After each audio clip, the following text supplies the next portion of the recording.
नमस्कार किसान भाइयों, गेहूं की फसल में जिंक और सल्फर क्या काम करता है, कौन से पानी देते समय हम इनका उपयोग कर सकते हैं, साथ ही साथ कौन कौन से खाद में हम जिंक और सल्फर को मिलाकर हमारे गेहूं में जिंक और सल्फर की जो कमी है उसकी पूर्ति कर सकते हैं। किसान भाइयों, वीडियो को पूरा देखना, अच्छा लगे तो लाइक करना, चैनल को सब्सक्राइब करना। सबसे पहले हम बात करते हैं गेहूं में जिंक की। तो जिंक जो होता है, इसके इस्तेमाल करने से किसान भाइयों को बहुत सारे फ़ायदे होते हैं, क्योंकि जिंक एक ज़रूरी पोषक तत्वों में से एक हो चुका है। ज़्यादातर किसान जो है प्राथमिक पोषक तत्व यानी कि नाइट्रोजन, फास्फोरस और पोटास का उपयोग करते हैं। वो भी बीज बुआई के समय वो किसान भाई डीएपी के साथ पोटास मिक्स करके खेत में डालते हैं, या फिर 12-32-16 जो खाद आता है उसका उपयोग करते हैं। इसके अलावा और यूरिया का उपयोग करते हैं, लेकिन जिंक और सल्फर का उपयोग नहीं करते हैं।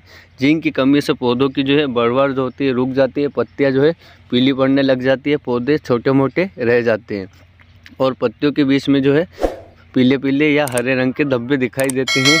जिंक की कमी को दूर करने के लिए हमें जिंक सल्फेट का उपयोग करना चाहिए, जो कि 5 किलोग्राम प्रति बीघा के हिसाब से हम इसका उपयोग कर सकते हैं। ये या फिर आप बाज़ार से चिलेटेड जिंक उपयोग कर सकते हैं, जिसका डोज 500 ग्राम प्रति बीघा होता है। जिंक डालने से हमारे पौधों की जो ग्रोथ होती है वो रुकती नहीं है, पत्तियाँ पीली भी नहीं पड़ती है, एक जैसी ग्रोथ देखती है और जिंक की मदद से पैदावार भी बढ़ती है, क्योंकि जिंक जो होता है कल्ले फुटाव में मददगार होता है।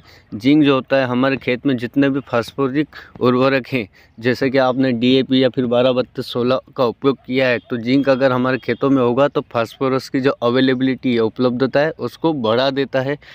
इसलिए किसान भाइयों, जिंक का उपयोग हमें गेहूँ की फसल के अलावा लगभग सभी फसलों में करना चाहिए, क्योंकि भारतीय मृदा में जिंक की कमी देखी गई है। अगर हम बात करते हैं सल्फर की, तो सल्फर जो होता है पैदावार बढ़ाने में इनडायरेक्टली सबसे ज़्यादा ज़रूरी होता है। सल्फर पैदावार बढ़ाने के लिए सबसे महत्वपूर्ण घटक में से एक होता है, क्योंकि सल्फर की जो होता है वह तेल वाली फसलों के अलावा धान्य फसल होती है उसमें भी उपयोग किया जाता है। सल्फर का कमी को दूर करने के लिए हम सिंगल सुपर फास्फेट का उपयोग कर सकते हैं बीज बुआई के समय, या फिर अमोनियम सल्फेट का उपयोग कर सकते हैं। इसके अलावा किसान भाई, जो सल्फर जो बाज़ार में आपको 80% WDG फॉर्म में जो मिलता है उसका हम उपयोग कर सकते हैं, क्योंकि वह जो बाज़ार में 80% या फिर 90% वाला जो सल्फर आता है वह एक फंजीसाइड की तरह काम करता है। साथ ही साथ सल्फर की जो कमी होती है उसकी भी पूरी पूर्ति करने का काम करता है। तो किसान भाई, जो सल्फर और जिंक जो है इनका उपयोग आप पहली सिंचाई या पहले पानी देते समय करें। 21 से 25 दिन की अवस्था में जब किसान भाई पहला पानी अपने खेतों में देते हैं गेहूँ में, उस वक्त सल्फर और जिंक का आप उपयोग कर सकते हैं, और इसका उपयोग यूरिया के साथ ही करें। और किसान भाइयों, अगर आपने पहले पानी दे दिया है तो आप दूसरी सिंचाई या दूसरे पानी के समय इसका उपयोग अवश्य करें, क्योंकि दूसरा पानी की जो समय होता है वो 40 से 50 दिन के बीच किसान करते हैं, जो कि अपनी खेतों की जो मिट्टी होती है उस पर निर्भर करता है सिंचाई।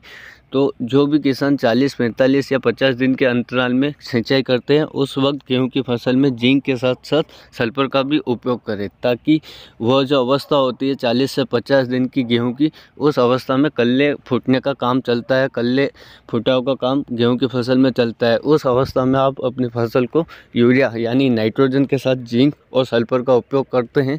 इसके साथ आप कुछ मात्रा में ह्यूमिक का भी उपयोग कर सकते हैं, जिससे कि आपकी गेहूं की जो फसल है उसका जो ग्रोथ है बहुत ही ज़्यादा मात्रा में अच्छी तरीके से हो सके, साथ ही साथ ज़्यादा कल्ले और ज़्यादा फुटाव देखने को मिल सके। क्योंकि किसान भाइयों, गेहूं का जो उत्पादन है वो कल्लों की संख्या पर ही निर्भर करता है। आपके गेहूँ की फसल में जितने भी ज़्यादा कल्ले होंगे उतनी ही ज़्यादा आपको उपज देखने को मिलेगी। किसान भाइयों, आपको वीडियो अच्छा लगे तो लाइक करना, चैनल को सब्सक्राइब करना।